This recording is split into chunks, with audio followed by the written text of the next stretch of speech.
Press start to begin. All right, super bonus round sessions for Phoenix Wright Ace Attorney on May 26th. 1 2 1 2 1 2 1 2 1 2 1 2 1 2 1 2. Ready? Hell yeah! See. All right, ready to begin. 3 2 1. Howdy, partners, and welcome back to the super bonus round. Playing more Phoenix Wright. I'm your host, John Mookie Wright James, joined as always by my co-host, Jad Peanut. Say for horse, ride the cowboy. I'll let it. It's from a Toby Keith song, but I'll let it slide. And Rich Raymond 767. Who? Howdy. I'm not getting into it right now, but I despise Toby Keith.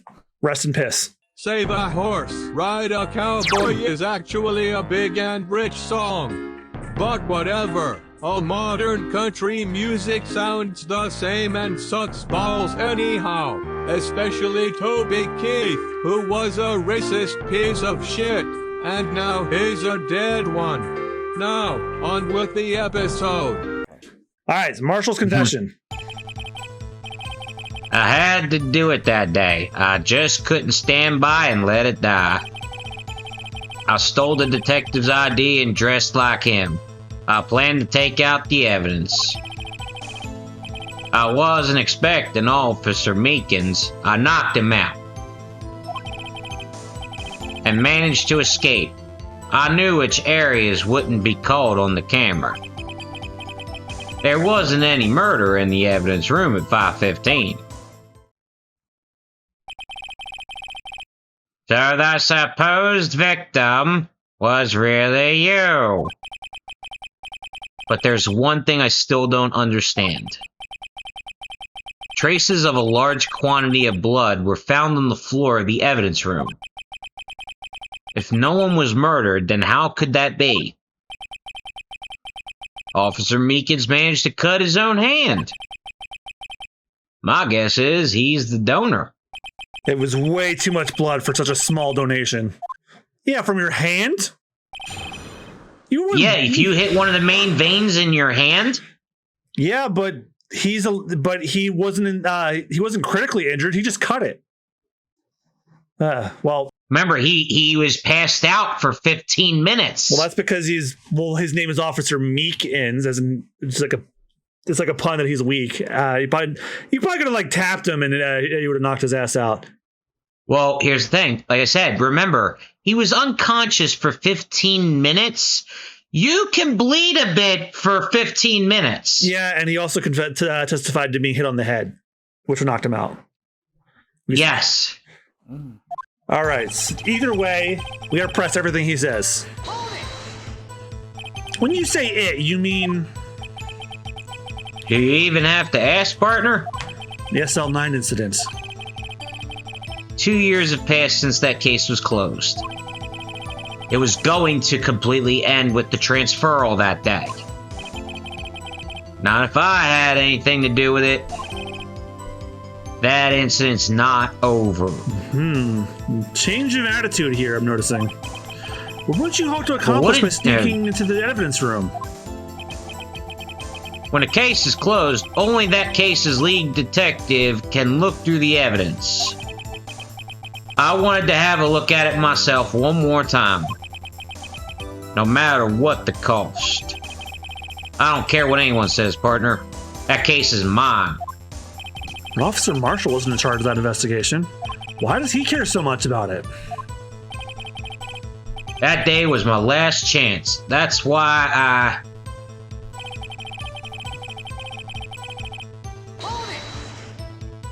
Why did you disguise yourself as Detective Goodman?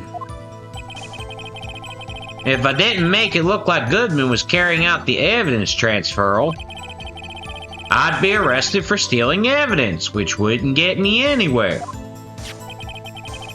So you did it to fool the security camera. And the detective's ID card. I stole that the morning of the incident. So that really was why Goodman started filling out that lost item report. I returned his ID card. I left it on the floor in the prosecutor's office parking lot. The ID card I found was left there by Officer Marshall. So essentially, you managed to succeed despite your lack of foresight. What do you mean, partner? I mean the fingerprint-activated lock, of course. No matter how well you disguise yourself, you can't change your fingerprints. Under normal circumstances, you wouldn't have been able to open that locker yourself. But he could because a rubber glove just happened to get stuck in the door. That means Detective Goodman must have opened the locker before Officer Marshall.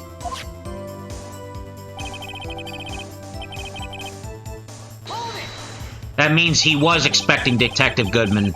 You pulled a knife on Officer Meekins and tried to drive him off? Let's just say I was a little surprised. I only planned on being in the evidence room for no more than 5 minutes. I didn't think anyone would come in during that short time. Officer Meekins certainly is a 1 in a million type of person. You got that right. Mistaking a detective for an intruder and demanding to be shown his ID. I'll have to think a little more about his raise this year. When did Edgeworth get so much influence? Anyway, he threw himself at me, and I ended up cutting him slightly. I'm sorry it had to turn out that way. With me knocking him out and everything. By the way, what happened to your knife? Oh, you mean this one? I don't know what to say.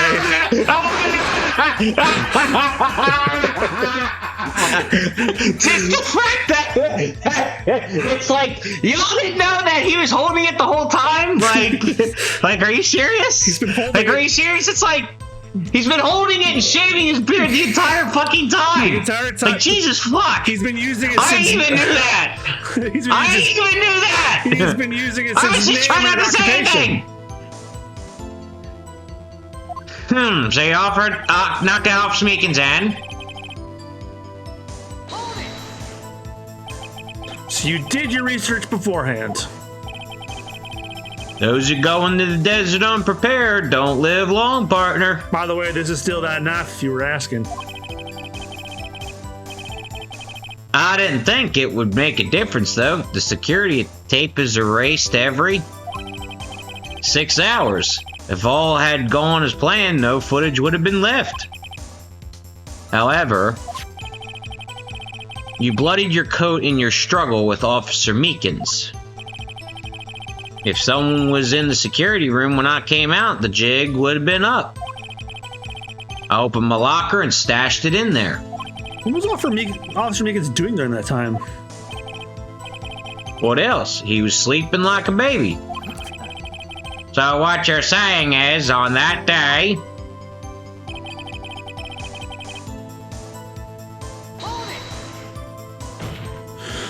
But the blood found at the scene certainly indicates a crime took place. What, are you blind? The victim shown on that tape is me, and I'm not dead yet, partner.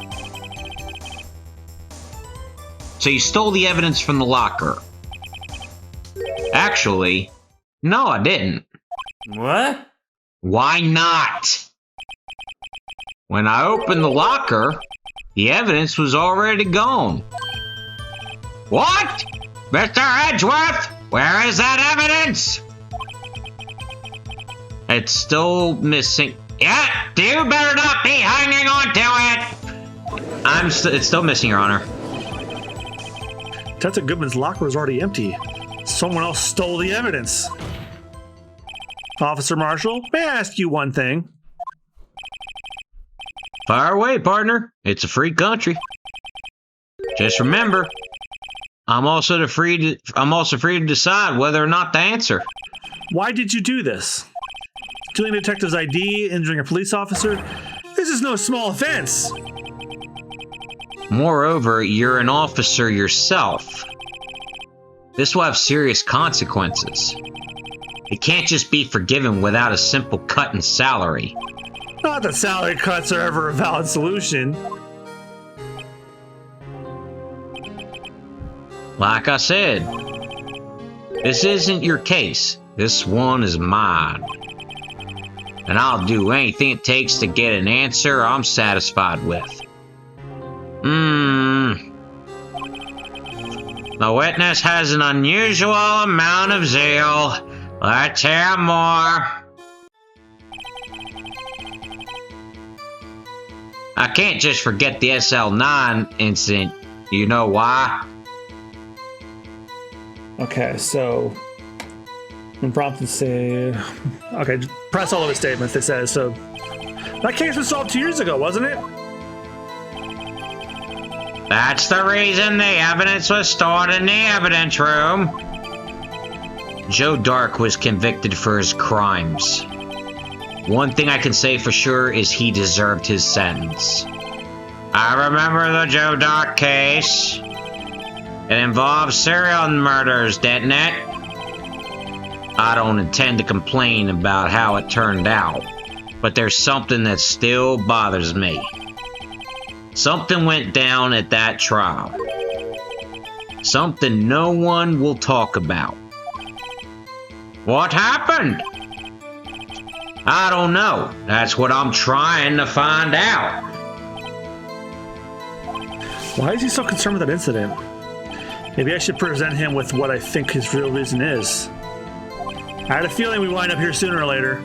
Everyone involved here is related in some way to that case. I better take another look at the files. Well, why don't we? Those files that Gumshoe got us? Files for the Joe Dark case solved 2 years ago. Incident SL9. Perpetrator Joe Dark. Crime, serial murder, sentence, death. Victims: Edward Jones, Jason Knight, Edith Kirby, Rachel Moss, Jeb Bates, and Neil Marshall. Ooh. Trial leader: head prosecutor Miles Edgeworth. Witnesses: Lana Skye, Emma Skye. Uh-oh. Those witnesses, though. Executive investigators: Damon Gaunt, Lana Skye, head investigator Bruce Goodman, investigators Jake Marshall, Angel Starr. Well, we have our answer for why he cares so much about this case.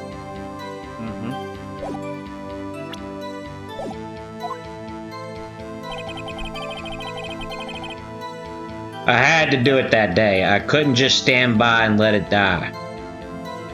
When prompted... Oh, they're starting over.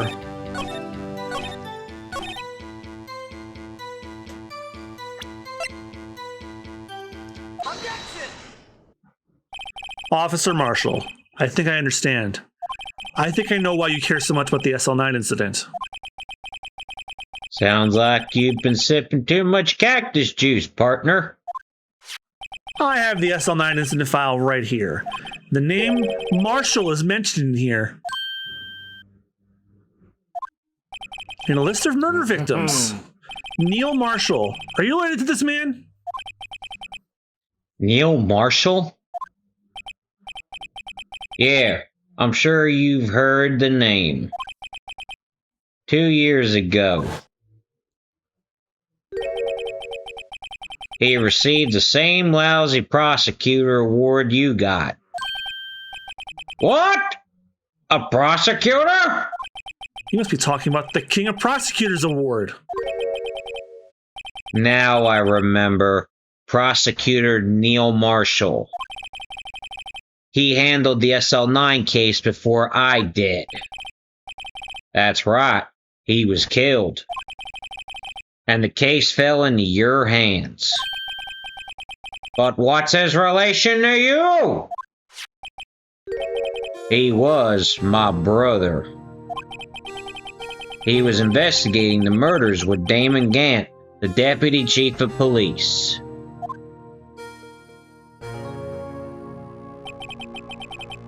The group of detectives I was part of worked under them. We were desperate to prosecute the killer.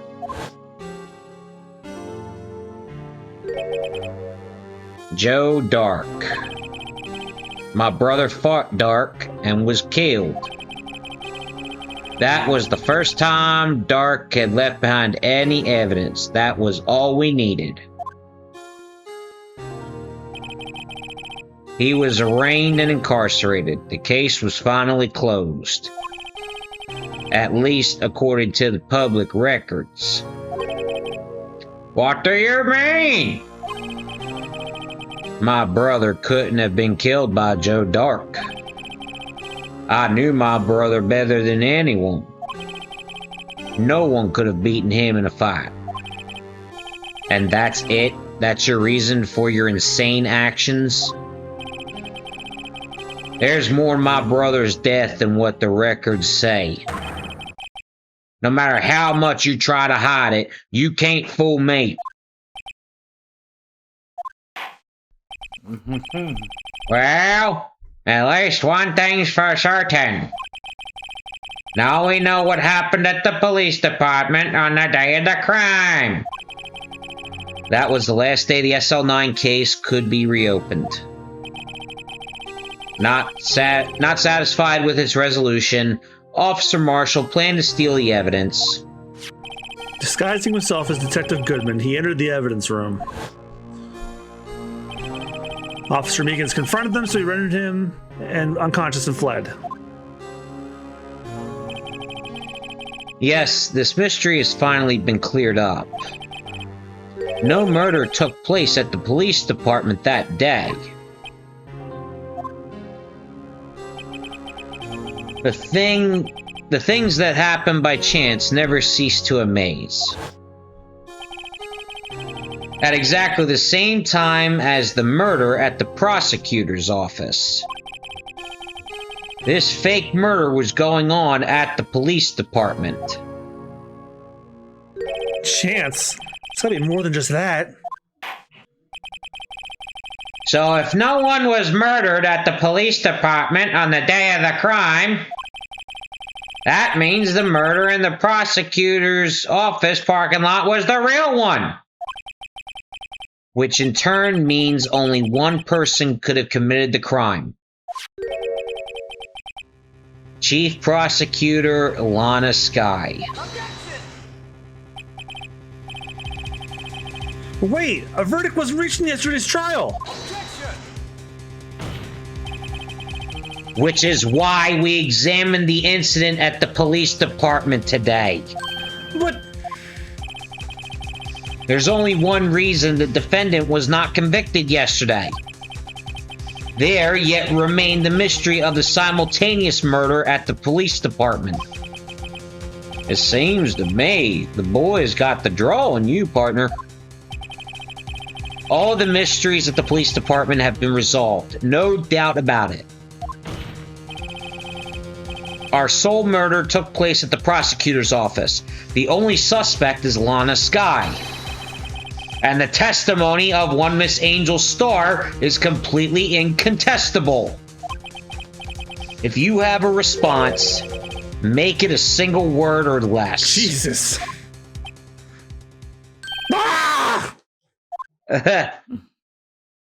Thank you. I rest my case. Yeah.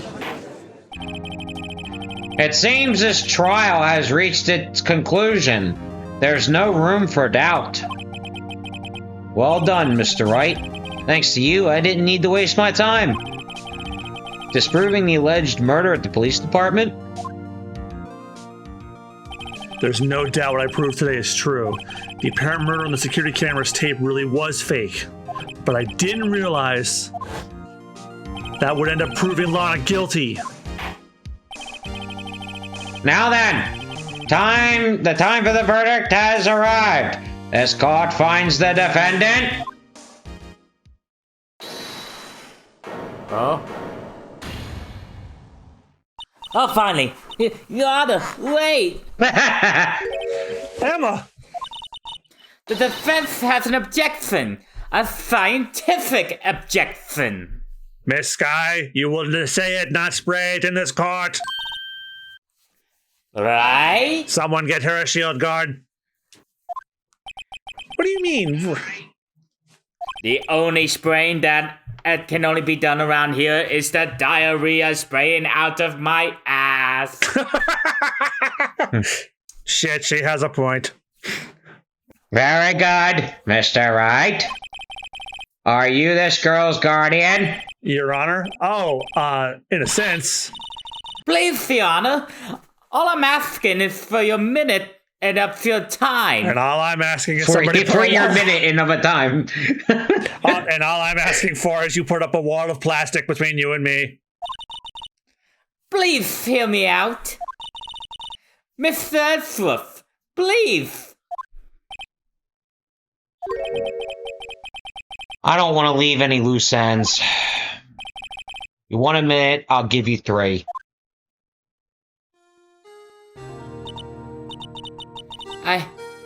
I was kind of in a sock. You were kind of in a sock. Fuck. Finding out that the SL9 incident referred to the Joe dog killings. Now she mentions it. Names of both Sky and Sisters were in that file. Oh god, I just had a terrible thought. What if I edit that sad sprite of her, but I just have her head, it's coming out of a large sock? Oh my god, yes, do it! That's a thumbnail right there. I was in a sock. I was gonna have it be that the Neil Marshall thing, but nope, it's gonna be Lana in a giant sock costume. It looks kind of like the Florida costume Lisa wore in The Simpsons. Hold on. Names of both Sky and Sisters were in that file. But that's when I figured it out. I mean, what Officer Marshall was trying to do that day. So I knew his fingerprint had nothing to do with the crime. That left only one thing. The other handprint. You mean the traces of blood found on Detective Gumshoe's locker? But no fingerprints were found on it, right? Oh shit, sorry, was drinking water. No, but I figured it, if I examined it scientifically, I'd be sure to find a clue. So I went over there and looked at it again. So you did find something? Did you find something? No. Ha! Sorry, I guess I'm not much of a scientific investigator after all. Or an orator.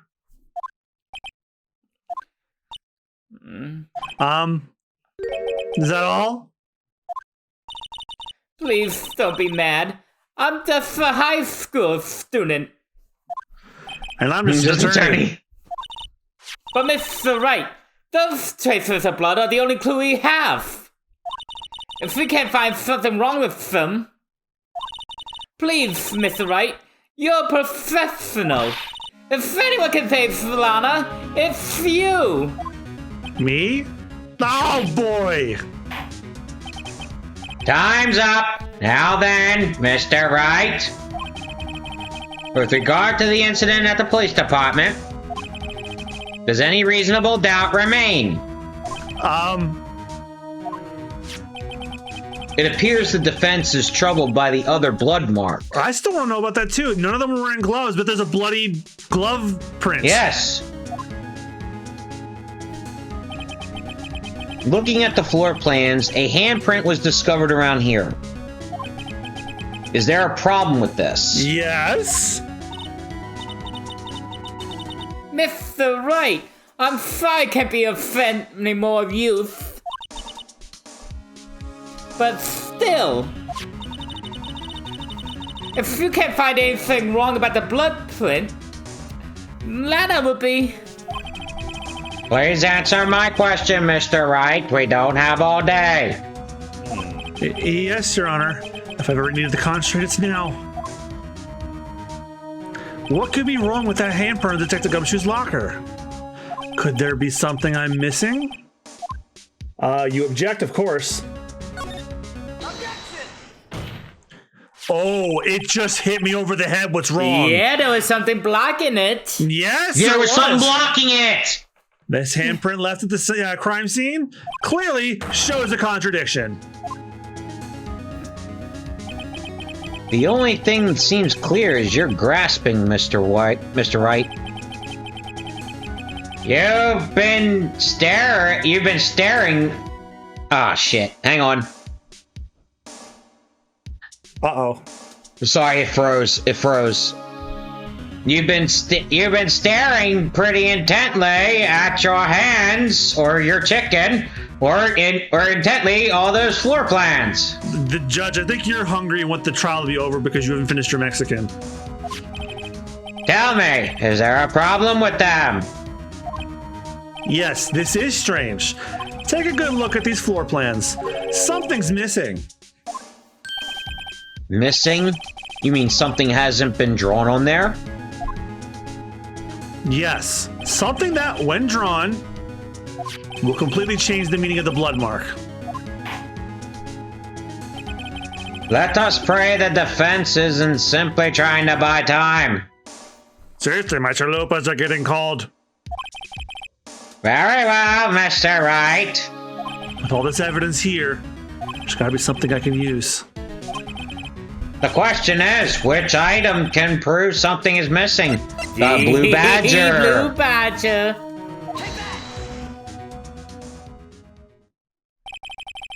What about that piece of plywood? The blue badger, mascot of the police force. Defender of truth, guardian of proof. Explain yourself, Mr. Wright.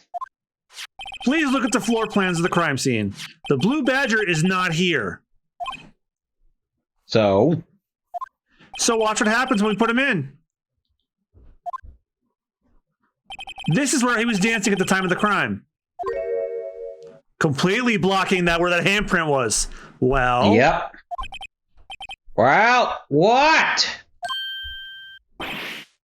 Good. That's right. So long as the blue badger's dancing here, it would be impossible to place a handprint at the spot on the locker. What?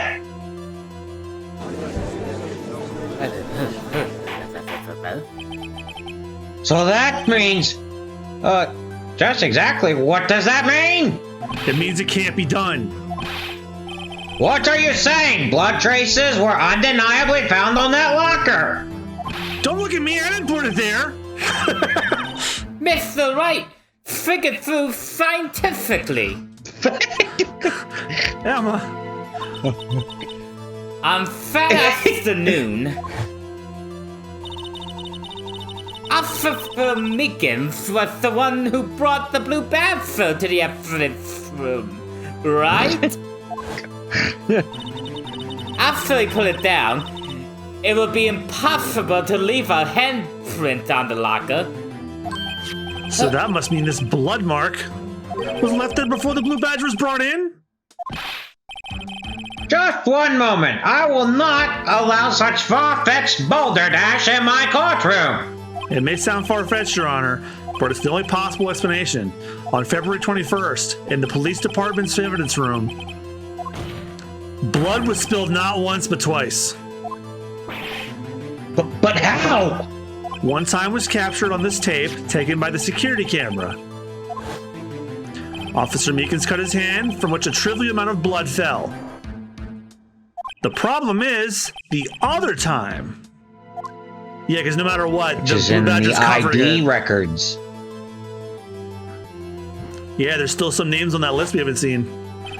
Someone bled prior to the struggle shown on this tape. It had to have been Detective Goodman when he was really murdered. That's ridiculous. I refuse to accept your absurd claim. The murder portrayed in the security tape has been proven to be a fake. However, that does not explain the blood mark found in the locker.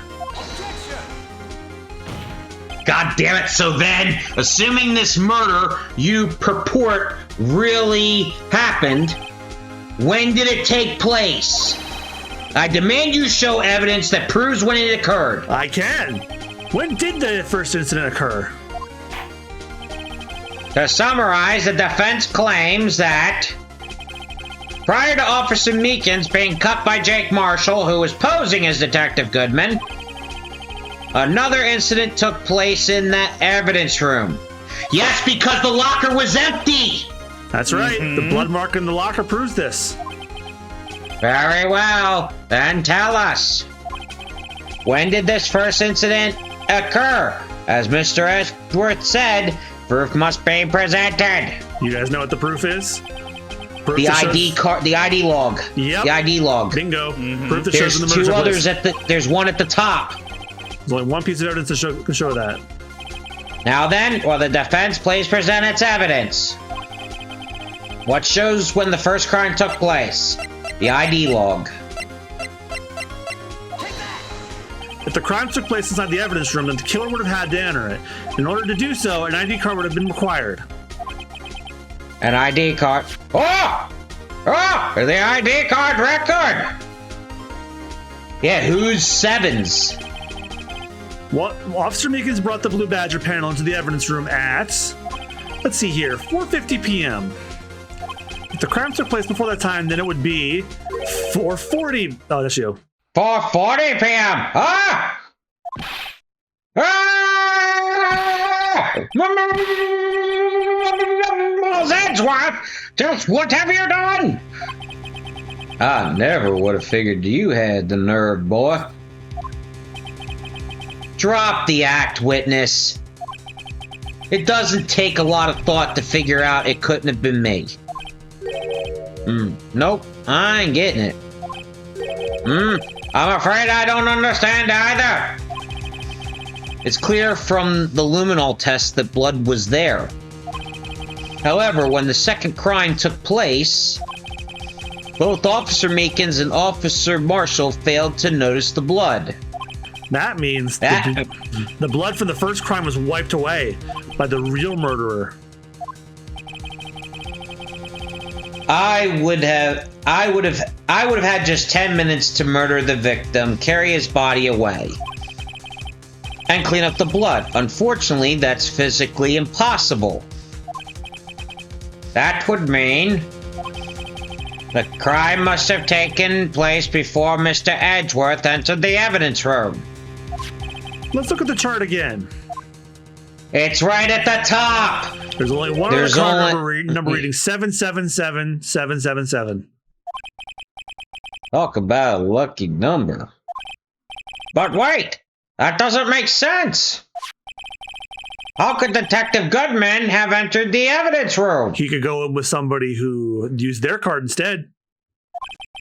Since there's no record of his card being used beforehand, and also he lost it, he must have entered along with the real murderer. That's the only plausible explanation. He went in with 777777. Mr. Edgeworth, please look into this ASAP. Find out whose ID number is 7777777777. That's 17 too many, Your Honor. Unfortunately, I'm unable to look up the owner of that ID card. At least at present. What? Explain yourself, son. The ID number 7777777 belongs to someone with a rank of captain or higher. I know it. Someone who is called so-called executive officer. We don't have the authority to inquire into such a person's identity. But that's ridiculous. Just how? I'm not finished talking, Mr. Wright. There is one situation in which we can be granted such authority. If an official charge filed against an executive is accepted... An official charge? You're all alike, aren't you? With your cover-ups and your forgeries. That's how the prosecutor's office operates. I take pride in my work, Officer Marshall. I would appreciate it if you would keep your slander to yourself. Slander, is it? Okay. Let me ask a question. Yes? No, not to you. To her, the defendant sitting over there. Your own little executive. Lana? Don't be stupid. She's been charged with murder. Of course we've looked up her ID number, and it's not 7777777. Don't play me for a fool, partner. That's not what I want to ask. All I want to know is one thing about that incident. The SO9 incident? Answer me this, Chief Prosecutor. In that trial 2 years ago, did you really only use legitimate evidence?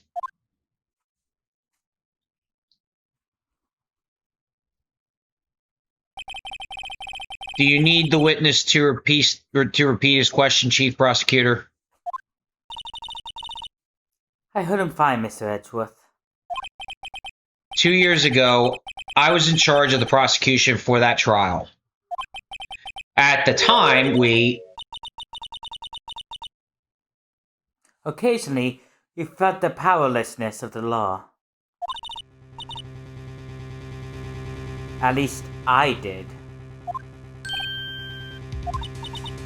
Lana! I became a prosecutor in order to suppress crime with the law. But before I realized it, we were the ones being suppressed by the law.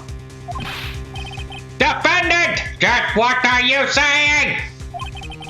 I'll ask you again, Chief Prosecutor. During that trial 2 years ago, did you really present all the evidence in court?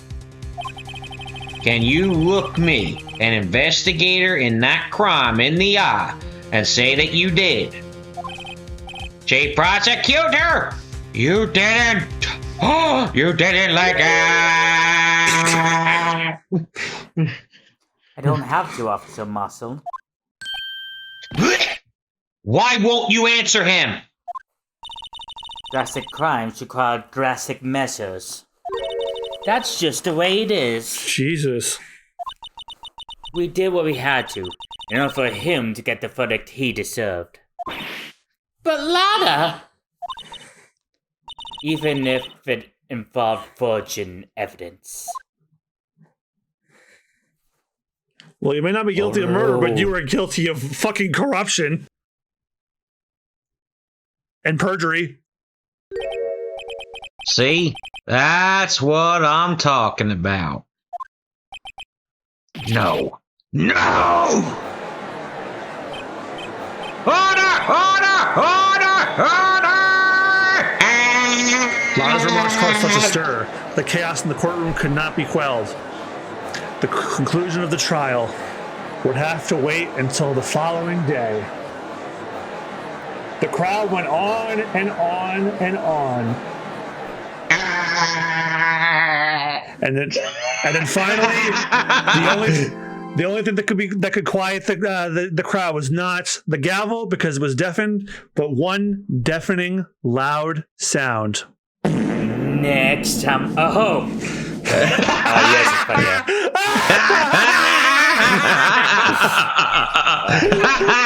You thought it was an exit to the episode. Nope, it was another fucking fart joke. However, thank you guys again so much for watching. We'll see you guys next time. Bye-bye. Bye-bye.